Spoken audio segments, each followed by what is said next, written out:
Jadi seperti kita ketahui, riset di bidang ekonomi, keuangan, manajemen, pemasaran, dan disiplin ilmu terkait lainnya itu semakin bersifat kuantitatif.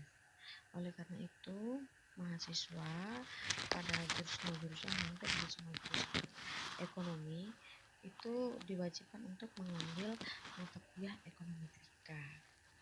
Jadi secara sederhana bisa kita artikan bahwa ekonometrika itu merupakan sebuah pengukuran indikator ekonomi. Namun ekonometrika itu bukan hanya sekadar pengukuran secara kuantitatif terhadap konsep-konsep ekonomi seperti PDB, produk domestik bruto, inflasi, impor, ekspor.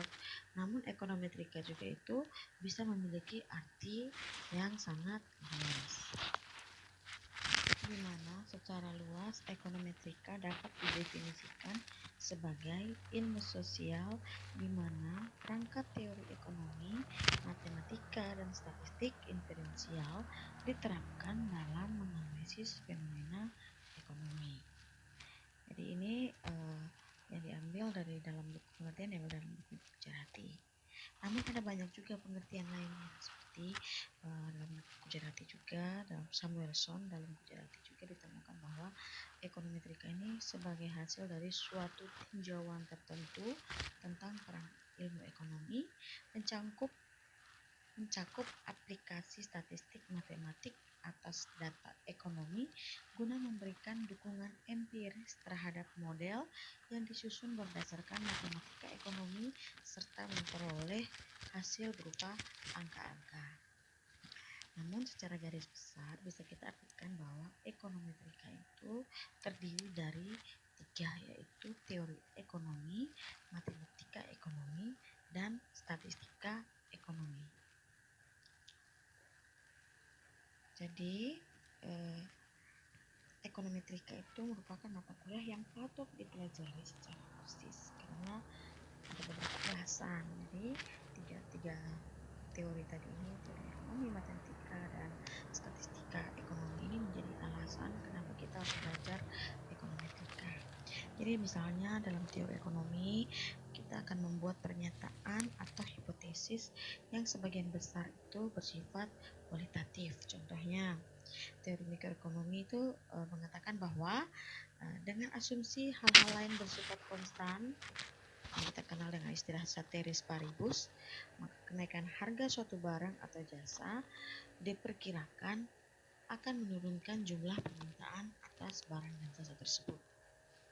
Jadi teori ekonomi mendalilkan suatu hubungan yang bersifat negatif atau terbalik antara harga dan jumlah permintaan barang yang dikenal dengan istilah kita disebutnya kaidah permintaan dengan kurva yang menurun, atau secara sederhana kita sebut kaidah permintaan.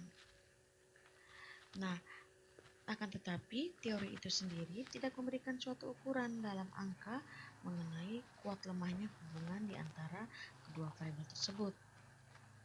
Jadi dalam hal lain, teori ekonomi tidak menyebutkan berapa banyak permintaan barang atau jasa akan naik atau akan turun sebagai akibat dari perubahan tertentu atas harga atau barang dan jasa tersebut.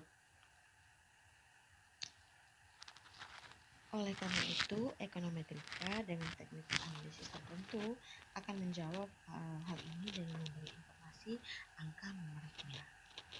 Nah, kemudian matematika ekonomi ini juga berhubungan erat dengan bagaimana teori ekonomi dinyatakan dalam bentuk persamaan matematika tanpa melakukan verifikasi kebenaran dan dari teori tersebut.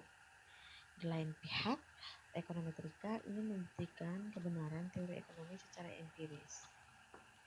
Hal ini juga berlaku untuk statistika ekonomi. Begitu pula, hanya berhubungan dengan pengumpulan pengolahan dan penyajian data dalam berbagai bentuk informasi seperti tabel, diagram, grafik, dan lain sebagainya.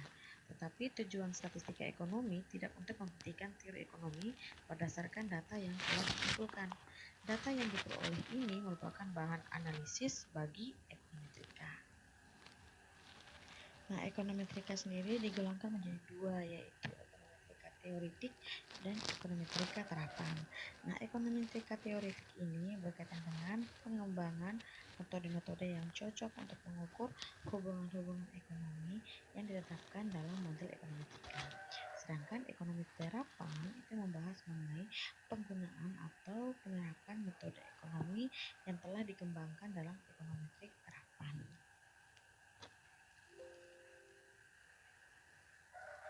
Kendati statistik matematik menyediakan banyak perangkat yang dapat digunakan dalam penelitian teori ekonomi, namun pakar ekonometrika juga sering memerlukan metodologi khusus karena sebagian besar data ekonomi itu bersifat unik, yakni bahwa data tersebut tidak selalu dihasilkan melalui suatu eksperimen data ekonomi yang terkendali ya, seperti halnya pakar di bidang meteorologi, pakar ekonometrika umumnya tergantung pada data yang dapat dikendalikan secara langsung.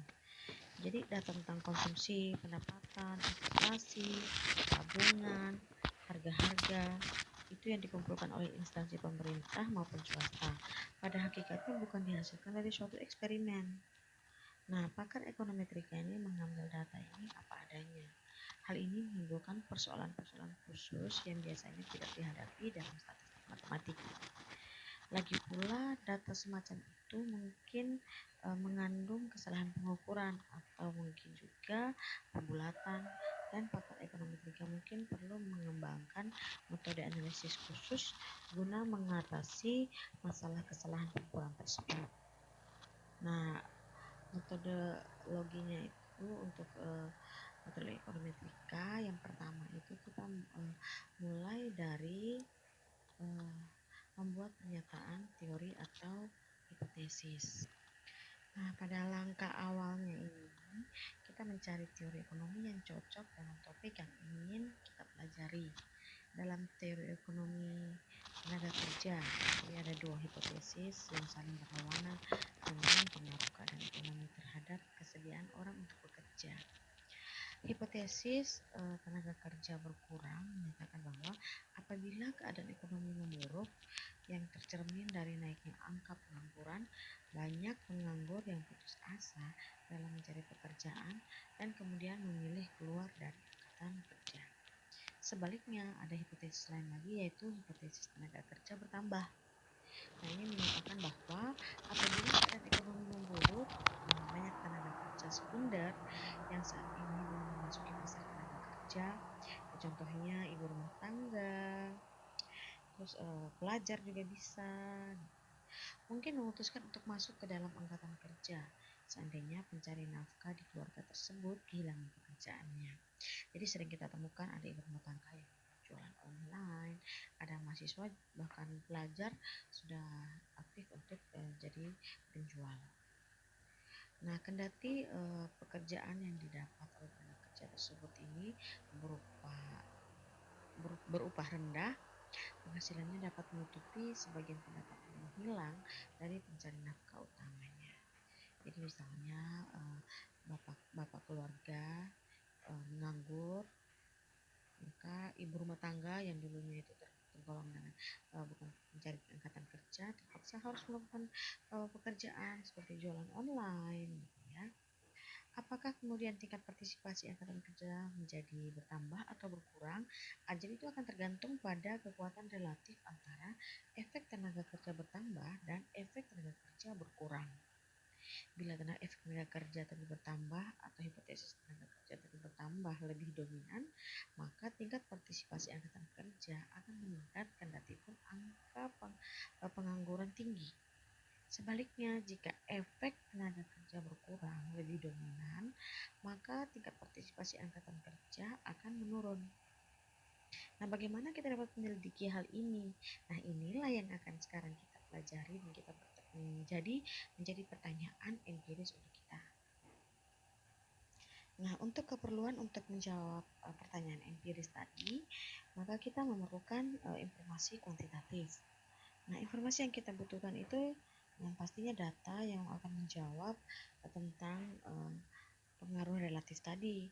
Nah, ada dua yang variabel akan kita ambil, yaitu angka pengangguran dan tingkat partisipasi angkatan kerja. Nah, data yang akan kita gunakan ini juga ada berbagai macam jenis data. nanti akan kita bahas berikutnya. Langkah berikutnya adalah menentukan model matematis dari teori tersebut. Nah, untuk mengetahui pengaruh angka pengangguran terhadap tingkat partisipasi angkatan kerja, maka hal pertama yang perlu dilakukan adalah kita menggambarkan kedua variabel tersebut dalam bentuk diagram pencak. Terus kita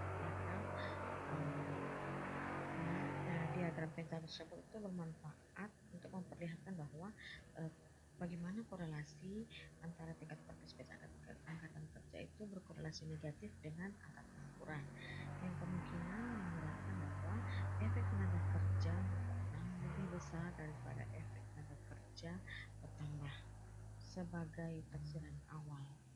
Nah, kita dapat menggambar sebuah garis lurus melalui titik-titik yang terpencar dan menuliskan hubungan antara tingkat partisipasi angkatan kerja dan angka pengangguran dengan model matematis sederhana. Persamaan ini menunjukkan bahwa tingkat partisipasi angkatan kerja itu berkorelasi linear dengan angka pengangguran. Beta 1 dan beta 2 itu disebut sebagai parameter dari fungsi linear, di mana beta 1 itu disebut juga dengan titik potong yang menyatakan besarnya nilai tingkat partisipasi angkatan kerja bila mana angka pengangguran sebesar 0.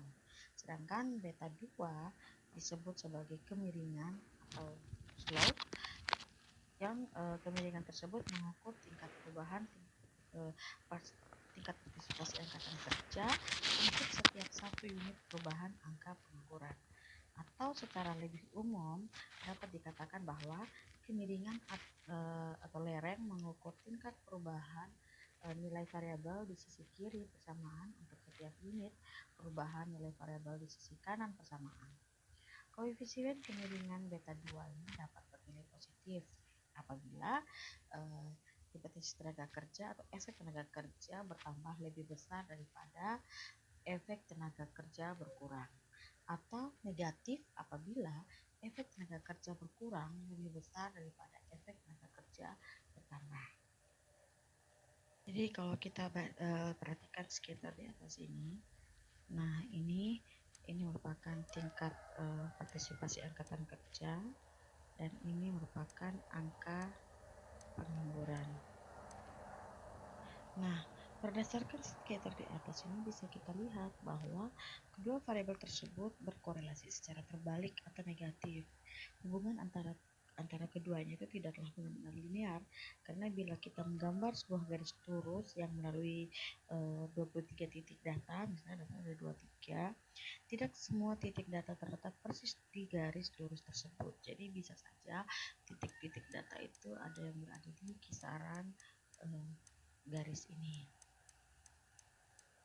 skater ini, jadi tidak serta-merta berada atau sejajar dengan garis skater ini.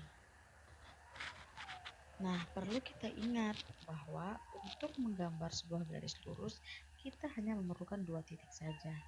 Mengapa kita ke-23 titik data tersebut tidak persis berada di garis lurus? Kita hanya yang dinyatakan dalam model matematis seperti yang kita lihat, yaitu tingkat partisipasi angkatan kerja sama dengan beta 1 tambah beta 2 angka pengangguran. Jadi kita harus ingat bahwa data kita tentang angka tenaga kerja atau angkatan kerja dan pengangguran itu tidak dihimpun berdasarkan percobaan. Jadi, sebagaimana telah dinyatakan sebelumnya, di samping hipotesis tenaga kerja bertambah dan tenaga kerja berkurang, barangkali ada faktor-faktor lain lagi yang mempengaruhi keputusan orang untuk masuk ke dalam angkatan kerja. Sebagai akibatnya, hubungan yang teramati antara tingkat partisipasi angkatan kerja dan angka pengangguran mungkin tidak tepat. Nah, untuk memasukkan pengaruh semua variabel lain, maka itu kita akan sebut dengan membuat model baru, yaitu memasukkan model ekonometrika, menentukan model statistik atau ekonometrik dari teori tersebut. Jadi itulah gunanya manfaat ekonometrika gitu, bahwa kita melihat bahwa ada faktor-faktor lain lagi yang bisa mempengaruhi tingkat partisipasi angkatan kerja selain angka pengangguran. Nah, biasanya untuk memasukkan pengaruh semua variabel lain itu kita simbolkan dengan variabel mu, sehingga kita tambahkan di sini tambah mu. Nah, di mana mu ini menyatakan faktor kesalahan acak atau sederhana disebut dengan gangguan acak. Variabel mu ini mewakili semua faktor selain angka pengangguran yang mempengaruhi tingkat partisipasi angkatan kerja, tetapi tidak ditunjukkan secara eksplisit di dalam model. Jadi misalnya ada variabel lain yang bisa mempengaruhi meningkatnya tingkat partisipasi angkatan kerja, misalnya hobi atau mungkin selera seseorang, atau mungkin ada faktor lain misalnya untuk membayar utang, lain utang akhirnya mempengaruhi seseorang untuk mau berjualan online. Variabel gangguan acak inilah yang membedakan ekonometrik dari matematika ekonomi murni. Nah, salah satu contoh model statistik atau empiris atau ekonometri, lebih tepatnya persamaan ini ya. Persamaan ini merupakan salah satu contoh dari apa yang disebut model regresi linear. Nah, menjadi topik utama hari ini yaitu model semacam ini merupakan variabel yang terletak di ada beberapa variabel, yaitu variabel yang terletak di sisi kiri dan variabel yang terletak di sisi kanan. Variabel yang terletak di sisi kiri, persamaan ini disebut dengan variabel bebas atau dependent variable. Nah, variabel yang terletak di sebelah kanan itu dinamakan dengan variabel yang bersifat menjelaskan atau explanatory variable, atau kita sebut juga dengan variabel bebas yang sering juga disebut dengan independent variable. Dalam analisis regresi linear, sasaran utama kita adalah menjelaskan perilaku suatu variabel, yakni variabel yang tak bebas tadi atau variabel dependent, sehubungan dengan perilaku satu atau lebih variabel lain, dalam hal ini variabel bebas atau variabel independen, dengan memperhitungkan fakta bahwa hubungan antara semua variabel tersebut bersifat tidak pasti.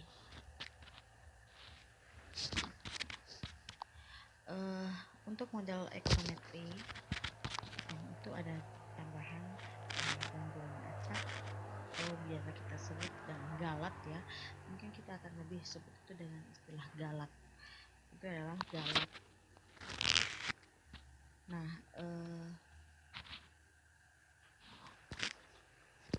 hal ini berarti dalam persamaan sebelum adanya galat berarti bahwa matematika ekonomi dan ekonometrik itu merupakan dua disiplin ilmu yang bersifat saling melengkapi. Jadi kalau matematika tadi tidak menampilkan galat karena memang hanya mematematika yang ada gitu. Kemudian teori ekonometri kita menambahkan galat. Kenapa? Karena kita melihat bahwa ada faktor lain lagi yang dapat mempengaruhi tingkat partisipasi angkatan kerja. Nah, data yang kita peroleh itu, data awal itu adalah data yang tidak dilakukan dengan sebuah percobaan, sehingga kita bisa mengantisipasi atau bisa melihat lagi bahwa ada variabel lain yang bisa mempengaruhi tingkat partisipasi angkatan kerja selain angka pengangguran. Nah, untuk lebih jauh lagi kita juga perlu mengingat bahwa ada hubungan namanya hubungan sebab akibat. Di dalam model regresi itu dikatakan bahwa tingkat partisipasi angkatan kerja adalah variabel yang tak bebas, sedangkan angka pengangguran adalah variabel bebas atau variabel yang bersifat menjelaskan. Apakah hal ini merupakan hubungan antara variabel tersebut menjadi hubungan sebab akibat? Nah, dalam hal ini, apakah angka pengangguran itu merupakan faktor penyebab, sedangkan tingkat partisipasi angkatan kerja merupakan faktor akibat? Dengan kata lain, apakah regresi menjelaskan adanya hubungan sebab akibat? Nah, tidak perlu demikian keadaannya. Suatu hubungan statistik itu betapapun kuat dan meyakinkan tidak dapat menentukan hubungan sebab akibat. Jadi gagasan tentang hubungan sebab akibat itu tentulah berasal dari buat ilmu statistik, yaitu pada intinya berasal dari beberapa teori yang ada. Contohnya kita teori ekonomi, efektivitas tenaga kerja berkurang, ada tidaknya hubungan sebab akibat antara variabel tak bebas dan variabel bebas. Jika hubungan sebab akibat tidak dapat ditentukan, maka lebih tepat bila kita menyebut hubungan itu sebagai prediktif atau sebagai hubungan prediktif. Berdasarkan nilai angka pengangguran tertentu, dapatkah kita memprediksi besarnya tingkat partisipasi angkatan kerja. Langkah berikutnya adalah menaksir parameter dari model ekonomi yang sudah dipilih. Nah, parameter bagaimana cara kita menentukan taksiran? Untuk menentukan parameter kita menggunakan taksiran. Nah, bagaimana cara kita memperoleh angka-angka taksiran untuk kedua parameter ini? Beta 1 dan beta 2, maka kita akan menggunakan ONS atau ordinary mean square, metode kuadrat terkecil biasa atau metode kuadrat terkecil. Nah, nanti gambaran datanya akan kita tuliskan di video selanjutnya ya. Jadi ini hanya cuma gambaran datanya. Nah, untuk taksirannya di sini kita menaksir bahwa beta 1-nya adalah 69,99 dan beta 2-nya adalah minus 0,65. Nah, untuk menyamakan persamaan kita ini adalah sebuah taksiran, maka kita akan menggunakan topi. Topi ini bisa dilambangkan bahwa persamaan ini merupakan taksiran. Nah, jadi di sini kita bisa lihat taksiran dari beta 1 70. Nah, di sini kira-kira 70 dan beta 2 itu kira-kira minus 0,65. Nah, jika angka pengangguran meningkat sebesar 1 unit, yakni 1%, maka ceteris paribus atau tingkat partisipasi angkatan kerja diperkirakan akan menurun rata-rata sekitar 0,65%. Angkatan kerja sebesar rata-rata 0,65% yang barangkali menunjukkan bahwa efek tenaga kerja berkurang lebih dominan. Kita mengatakan secara rata-rata karena keberadaan variabel galat itu sebagaimana yang kita sebutkan sebelumnya membuat hubungan antara tingkat partisipasi angkatan kerja dan angka pengangguran menjadi tidak begitu tepat. Sedangkan nilai 69,99 ini maksudnya adalah nilai sebesar 69,99 menunjukkan bahwa nilai rata-rata tingkat partisipasi angkatan kerja akan sebesar kira-kira 69,99% apabila angka pengangguran sebesar 0. Nah, dalam hal ini sekitar 69,99% penduduk sipil usia kerja akan memasuki angkatan kerja apabila angka pengangguran sebesar 0 atau yang disebut kondisi kesempatan kerja penuh atau full employment. Langkah berikutnya adalah memeriksa kecocokan model atau pengujian spesifikasi model. Jadi kita mau melihat seberapa cocokkah model kita yang sudah kita buat. Memang benar bahwa orang akan mempertimbangkan kondisi pasar tenaga kerja itu yang diukur dengan angka pengangguran sebelum memasuki pasar tenaga kerja. Jadi contohnya pada tahun 82, di mana pada tahun tersebut terjadi resesi. Jadi angka pengangguran sipil di Amerika Serikat itu mencapai sekitar 9,7%. Bandingkan dengan angka pengangguran pada tahun 2001 yang hanya sebesar 4,8%. Nah, orang mungkin lebih tidak tertarik masuk ke dalam pasar tenaga kerja pada saat angka pengangguran mencapai 9% dibandingkan pada waktu angka pengangguran sebesar 5%. Akan tetapi, ada faktor-faktor lain yang juga berpengaruh terhadap keputusan seseorang untuk masuk ke dalam angkatan kerja. Contohnya, tingkat upah atau pendapatan per jam yang berlaku di pasar tenaga kerja juga merupakan variabel penentu yang penting. Setidaknya dalam jangka pendek, tingkat upah yang lebih tinggi dapat menarik lebih banyak pekerja ke dalam pasar tenaga kerja dengan asumsi bahwa semua hal lain tidak berubah atau ceteris paribus. Nah, untuk mengetahui bobot dari variabel tersebut, kita juga akan menggunakan data tentang rata-rata pendapatan real per jam, di mana pendapatan real itu dihitung berdasarkan harga konstan pada tahun 1982. Nah, ini persamaannya seperti ini. Tingkat partisipasi angkatan kerja ditambahkan dengan angka pengangguran dan rata-rata pendapatan real per jam. Nah, persamaan ini merupakan salah satu contoh model regresi linear ganda. Berbeda dengan persamaan yang di atasnya. Itu merupakan salah satu contoh model regresi linear sederhana. Nah, dalam model regresi dua variabel ada satu variabel bebas, sedangkan dalam model regresi berganda ada beberapa variabel bebas atau banyak. Perhatikanlah bahwa dalam model regresi berganda, persamaan yang kedua itu kita juga memasukkan faktor gangguan acak atau yang kita sebut dengan galat, karena berapapun jumlah variabel bebas yang dimasukkan ke dalam model tidak akan mampu untuk menjelaskan sepenuhnya tentang perilaku variabel tak bebas. Berapa banyak variabel yang dimasukkan ke dalam model regresi berganda merupakan keputusan yang harus diambil peneliti dalam situasi tertentu. Tentu saja, teori ekonomi yang mendasarinya akan menjelaskan variabel-variabel apa saja yang dapat dimasukkan ke dalam model. Akan tetapi, ingatlah, selalu ada yang telah diuraikan terdahulu bahwa regresi tidak menjelaskan hubungan sebab akibat. Teori yang relevan haruslah menentukan apakah satu atau lebih variabel bebas memiliki hubungan sebab akibat dalam variabel tak bebas dengan variabel tak bebas. Nah, berdasarkan ini kita juga menggunakan taksiran. Jadi untuk regresi berganda ini juga kita menggunakan taksiran. Nah, taksirannya sudah kita temukan di bawah sini. Nah, hasil ini menarik. Kenapa menarik, teman-teman? Karena kedua koefisien kemiringan bentuk bernilai negatif, yaitu angka partisipasi angka pengangguran bernilai negatif, dan rata-rata pendapatan real per jam juga negatif.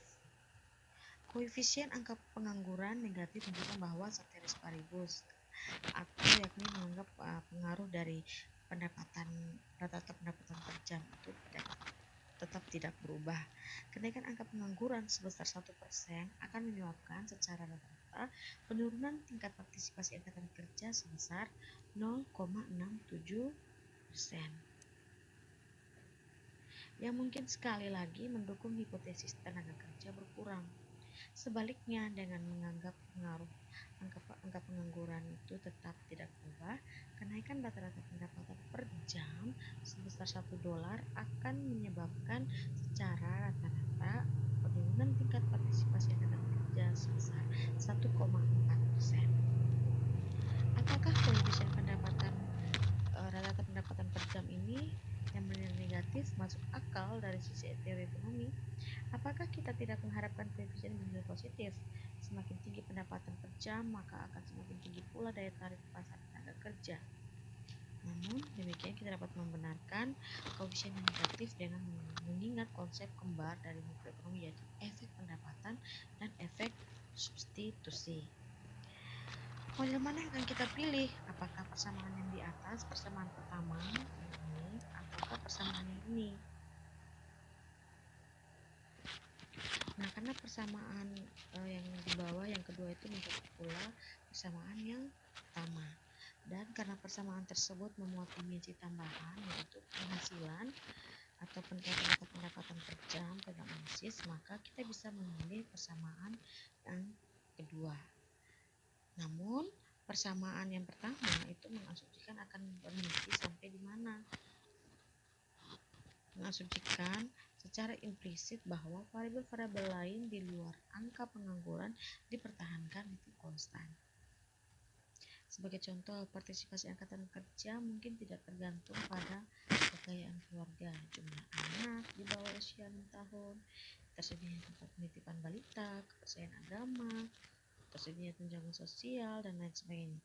Kendati pun data tentang variabel-variabel ini tersedia, kita mungkin tidak ingin memasukkan semua variabel tersebut ke dalam model, karena tujuan pengembangan model ekonometri adalah bukan untuk menangkap realitas secara keseluruhan, melainkan hanya segi-segi yang penting saja. Jadi bila kita memutuskan untuk memasukkan semua variabel yang mungkin ke dalam model regresi, model tersebut akan menjadi susah dipakai dan sangat tidak praktis. Model yang akhirnya dipilih haruslah merupakan replika yang cukup masuk akal dari realitas yang sesungguhnya, sekali lagi, harus masuk akal. Nah, kita akan membahas masalah ini lebih lanjut dan kita akan mengetahui sampai sejauh mana kita dapat mengembangkan sebuah model. Setelah memeriksa kecocokan model, maka berikutnya adalah menguji hipotesis yang dihasilkan dari model.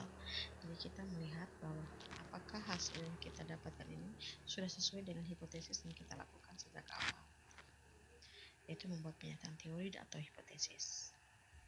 Kemudian langkah berikutnya adalah menggunakan model untuk melakukan prediksi atau peramalan. Jadi di sini kita bisa mengandaikan jika seandainya angka pengangguran itu meningkat sebanyak 100 jiwa, maka besarnya tingkat partisipasi angkatan kerja adalah 12,5.